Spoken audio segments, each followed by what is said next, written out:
தமிழகத்தில் இருந்து ஒற்றை நிறுவனமாக கூடலூரை மையமாக கொண்ட ஒன் ஆல் என்ற நிறுவனம் கலந்து கொண்டது. வாழ்வில் மாற்றங்களை நிகழ்த்தும் ஒரு விளையாட்டை மக்களுக்கு கற்றுக் கொடுத்து வருகிறது.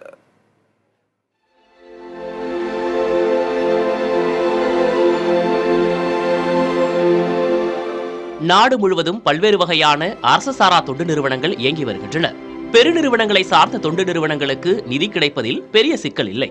அதேவேளையில் ஏழை எளிய மக்களுக்கு மருத்துவம் உள்ளிட்ட உதவிகளை வழங்கும் நோக்குடன் தொடங்கப்பட்ட சிறிய தொண்டு நிறுவனங்களுக்கு நிதி உதவி கிடைக்காமல் போகிறது. அவ்வாறான தொண்டு நிறுவனங்களுக்கு உதவும் நோக்கில் செயல்பட்டு வருவதுதான் சோசியல் வெஞ்சர் பார்ட்னர்ஸ் நிறுவனம். நிதி உதவி செய்பவர்களுக்கும் நிதி வேண்டி கோரிக்கை விடுக்கும் சிறிய அளவிலான தொண்டு நிறுவனங்களுக்கும் இணைப்பு பாலமாக இருக்கிறது SVP நிறுவனம். இந்த நிறுவனம் ஆண்டுதோறும் ஃபாஸ்ட் பிச்சிங் எனும் நிகழ்வை நடத்துகிறது. கொடையாளர்களும் சிறிய தொண்டு நிறுவனத்தினரும் கூடும் நிகழ்வாக அது அமைகிறது. ஆளுக்கு 5 நிமிடம் என தொண்டு நிறுவனத்தினருக்கு நேரம் ஒதுக்கப்படும். என்னென்ன சேவை செய்கிறார்கள் என்பதையும் அதற்கு என்னென்ன தேவைகள் இருக்கின்றன என்பதை தொண்டு நிறுவனத்தினர் எடுத்துரைக்க வேண்டும். இந்த வருஷம் 8 ஸ்டேட்ஸ்ல இருந்து அப்ளிகேஷன் இன்வைட் பண்ணியிருந்தோம் from NGOs working in any sector. So இதுல எங்களுக்கு 258 அப்ளிகேஷன்ஸ் வந்திருந்தது. இதை நாங்கள் ஸ்கிரீன் பண்ணி ஒரு 2 months ஸ்கிரீன் பண்ணி இதை 10 NGOs கொண்டு வந்து டியூ டிலிஜென்ஸ் வந்து கிவ் பண்ணியிருந்தாங்க. இந்த 10 NGOஸ்க்கும் லாஸ்ட் 5 மாசமா நாங்கள் 200 hours ஆஃப் கோச்சிங் கொடுத்துருக்கோம். இந்த ஆண்டும் 10 நிறுவனங்களை சோசியல் வெஞ்சர் பார்ட்னர்ஸ் நிறுவனம் தேர்ந்தெடுத்துள்ள நிலையில் இதில் தமிழகத்தைச் சேர்ந்த ஒற்றை தொண்டு நிறுவனமாக தேர்வு பெற்றது ஒன்னாள். சென்னை மற்றும் கூடலூரை மையமாக கொண்டு இயங்குகிறது இந்த ஒன்னாள் நிறுவனம். பல்வேறு திறன்களை வெளிக்கொணரும் அல்டிமேட் ஃப்ரீஸ்பி என்ற விளையாட்டை கற்றுக் கொடுக்கிறது இந்த நிறுவனம்.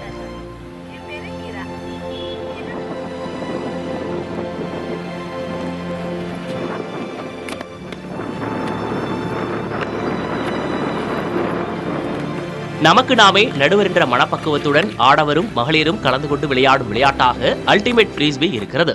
இந்த ஒரு விளையாட்டு மூலமா நாங்க கம்யூனிகேஷன், ஒருத்தர் கூட எப்படி நம்ம பேச்சுவார்த்தை வைக்கிறது, ஏதாச்சும் பிரச்சனை வந்துச்சுன்னா அது எப்படி தீர்க்கிறது, ஆண் பெண் இடையில என்ன மாதிரி வித்தியாசங்கள் இருக்கு சமுதாயத்துல, அதை எப்படி நம்ம தீர்க்கிறது, எப்படி ஒருத்தர் கூட கருத்து வேறுபாடு வந்துச்சுன்னா அவங்களோட சைட்ல இருந்து எப்படி நம்ம விஷயத்த புரிஞ்சுக்கிட்டு நம்ம எப்படி பேசுறது, தன்னம்பிக்கை, அப்புறம் எக்ஸ்போஜர், வெளியே இடத்துல என்ன மாதிரி விஷயங்கள் நடக்குது, நம்ம ஃபீலிங்ஸை பத்தி புரிஞ்சுக்கிறது, கோவம் வந்தா என்ன பண்றது, சோகமா இருந்தா என்ன பண்றது, இந்த மாதிரி நிறைய டாபிக்ஸ், ஒரு 35 டாபிக்ஸ் இருக்கு நம்ம கரிக்குலம்ல.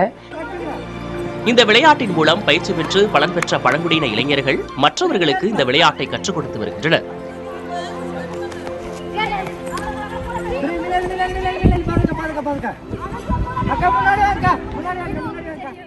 இங்கே வந்து இந்த விளையாட ஆரம்பிச்சதுல இருந்து நிறைய மாற்றங்கள் என்னால் பார்த்தோம்னா, நான் வந்து ஃபர்ஸ்ட் எல்லாம் வெளியே தனியாக போக மாட்டேன். அப்போ வெளியே தனியாக போறதுக்கான ப்ராக்டிக்ஸ் எனக்கு கிடைச்சது. அப்புறம் வந்து எல்லார் முன்னாடியும் பேசுறது, இந்த ஸ்பிரிட் சர்க்கிளில் வந்து நாங்கள் எங்களுக்கு குரூப்ல பேசுவோம்.